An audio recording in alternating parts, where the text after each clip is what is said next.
আপনারা দেখছেন মানালির বশিষ্ঠ মন্দির। এটা মানালি থেকে মেন মানালিতেই, এটা পাহাড়ের উপরে। জুতোটা তো পরে আছে। পেছন দিকে আপনার পাহাড়, এটা পাহাড়ের উপরে বশিষ্ঠ মুনির মন্দির।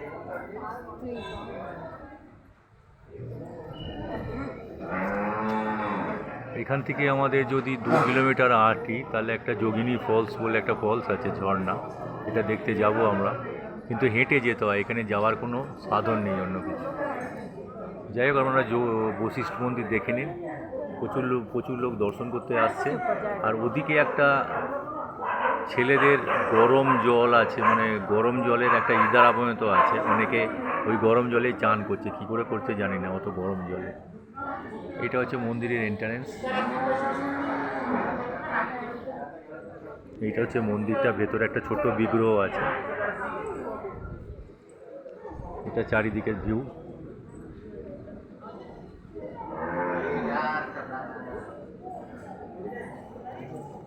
চলো না বাবা, আমরা এবার আস্তে আস্তে মন্দিরের বাইরে যাচ্ছি।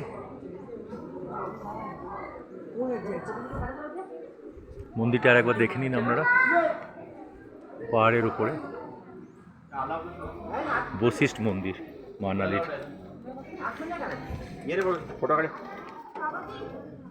আমরা কালকে মানালিতে এসেছি, তো আজকে লোকাল মানালি ট্যুরে বেরিয়েছি।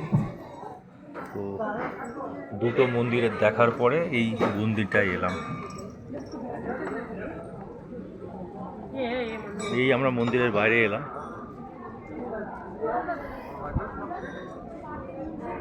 এদিকে জুতো রাখার জায়গা আছে।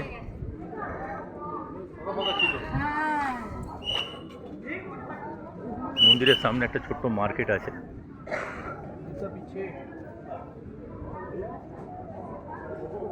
এখান থেকে যাব আমরা যোগিনী ফলস দেখতে। এখান থেকে 2 কিলোমিটার, কিন্তু হেঁটে যেতে হবে, কোনো সাধন নেই।